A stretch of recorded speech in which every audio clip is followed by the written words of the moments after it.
नमस्ते छात्रों, आज हमें टर्मिनल पार्ट 1 एग्ज़ाम के लिए रिवीजन करने वाले हैं। पोर्शन क्या है आपको पता है। पद्य में 5 हैं। कबीरदास, सूरदास, स्वदेश प्रेम, झांसी की रानी, नाचेंगे हम। गद्य में स्वतंत्रता का मूल, मित्रता, वल्लभ भाई पटेल। कहानी में उसने कहा था पूस की रात। व्याकरण में पूरा का पूरा होता है पद परिचय, विषय ग्रहण, समास, वाक्य शुद्धि, अलंकार। और लेटर राइटिंग है, निबंध है, ये सारे पढ़ लेना। चलो अब पहले हमें दोहे के बारे में देखेंगे। दोहा कबीरदास, ये मेमोरी है। फर्स्ट दोहा होता है सीलवंत सबंत बड़ा, सर्व रतन की खानी, तीन लोक की संपदा, शील रही में आनी। सेकेंड वन, छिमा बड़न को चाहिए, छोटन को उत्पात, कहाँ विष्णु घटी गयो, ली भृगु मारी लात।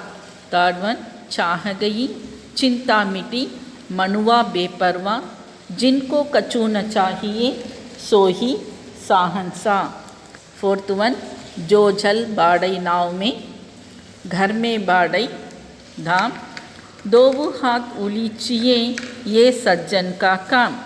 मांगन गए सो मरी रहे, मरे तो मांगन नाही, पहले तिनते पहले वे मरे, होत करत जो नाही। ये मेमोरी पोएम को ध्यान से पढ़ लेना। Next poem Surdas.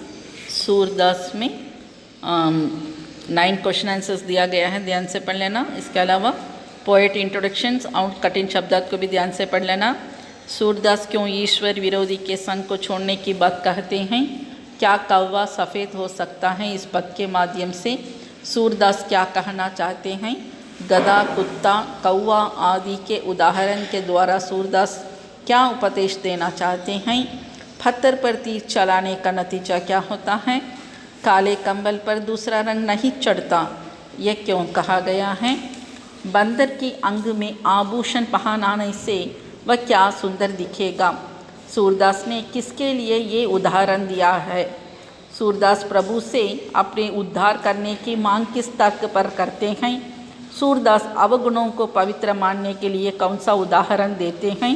भगवान की प्रतिज्ञा को सत्य प्रमाणित करने के लिए सूर ने कौन सा तर्क रखा? नेक्स्ट पोएम स्वदेश प्रेम।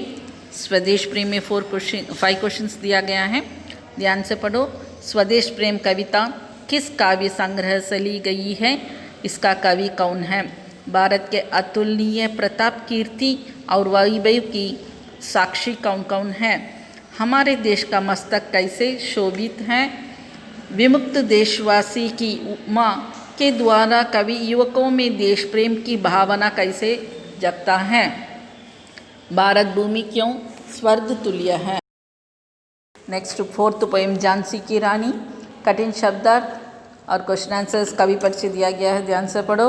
झांसी की रानी कविता की कवियत्री का नाम क्या है? बचपन में लक्ष्मीबाई किस प्रकार के खेल खेलती थी?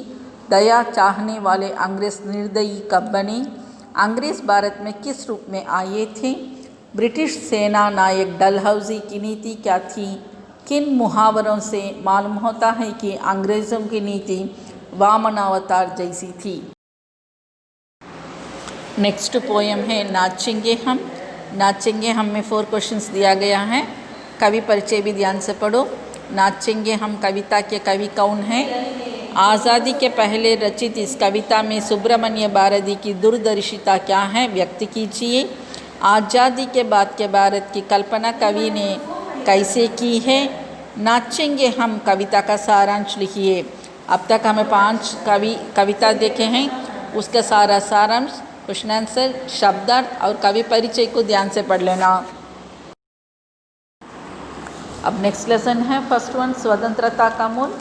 इसमें कठिन शब्दार्थ, संदर्भ साहित्य व्याख्या, वाक्यों में प्रयोग कीजिए, पर्यायवाची शब्द लिखिए, ये किया 2 वाक्यों में उत्तर लिखिए, 5-5 वाक्यों में उत्तर लिखिए।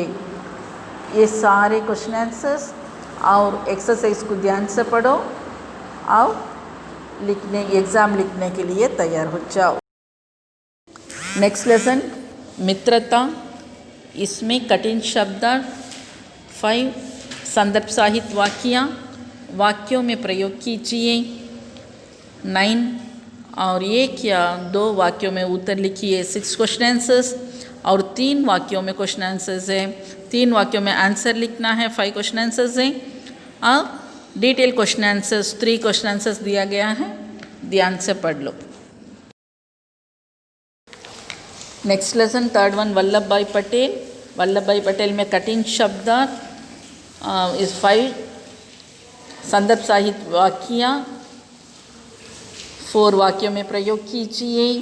पर्यायवाची शब्द 1 या 2 वाक्यों में उत्तर दीजिए। 5 क्वेश्चन आंसर्स हैं, 3 वाक्यों में उत्तर दीजिए। इसमें 4 क्वेश्चन आंसर्स और डिटेल क्वेश्चन आंसर्स 5 वाक्यों में लिखिए और 6 क्वेश्चन आंसर्स हैं, ध्यान से पढ़ लेना। नेक्स्ट वन कहानी है। उसने कहा था। कठिन शब्द शॉर्ट आंसर्स और डिटेल आंसर्स हैं। शॉर्ट आंसर्स में 6 शॉर्ट आंसर्स हैं और डिटेल क्वेश्चन आंसर्स में 4 डिटेल क्वेश्चन आंसर्स हैं, ध्यान से पढ़ लो छात्रों। नेक्स्ट स्टोरी फूस की रात। फूस की रात में 10 शॉर्ट आंसर्स और 4 डिटेल क्वेश्चन आंसर्स है, ध्यान से पढ़ो छात्रों। नेक्स्ट वन पद परिचय। पद परिचय में जो दिया गया सेंटेंस में ग्रामर क्या है, एक शब्द को ग्रामर लिखना है। मैं आपको पहले ही सिखा दी थी। तो एक जब भी मेरी छोटी बहन अभी स्कूल से आई है तो मतलब एक शब्द को आपने ग्रामर लिखना पड़ता है। उसके बाद में लेटर कॉम्पोजिशन है। कॉम्पोजिशन में 3 कॉम्पोजिशन दिया गया है। भारत की समस्याएं, दान में कोई दान लिख सकते हैं और त्योहार, भारत के त्योहार में भी आज कुछ भी लिख सकते हैं। उसके बाद में लेटर राइटिंग है। लेटर राइटिंग में 3 लेटर राइटिंग आपको दिया गया है। हिंदी में हिंदी पढ़ने की आवश्यकता को समझते हुए अपने मित्र को पत्र लिखिए। परीक्षा में प्रथम आए अपने मित्र को बधाई देते हुए पत्र लिखिए। भ्रमण या पर्यटन का महत्व समझाते हुए अपने बहन को पत्र लिखिए। इसके बाद में अलंकार को आपने मैंने 3 दी हूँ पढ़ने के लिए। अनुप्रास, यमक, श्लेष और तीनों को अलंकार क्या है, अलंकार का डेफिनेशन पहले लिखना है। उसके बाद में जो क्वेश्चंस पूछा गया है उसका डेफिनेशन आप लिखना है। इसके बाद में समास होता है। समास में क्या समास है, एडिंग और स्प्लिटिंग होता है। Splitting words and adding words, जो वर्ड्स कौन से कैटेगरी में आता है वो लिखना है और उसके बाद में कौन सा हेडिंग होता है वो लिखना बहुत ज़रूर है। उसके बाद में नेम ऑफ द पोस्ट, पदों का नाम लिखना है, वो ध्यान से पढ़ लो छात्रों। यही इससे अब यहाँ से ख़त्म होता है आपका रिविज़न, ध्यान से पढ़ो और टर्मिनल पार्ट 1 एग्ज़ाम लिखने के लिए तैयार हो जाना। धन्यवाद, बेस्ट ऑफ लक।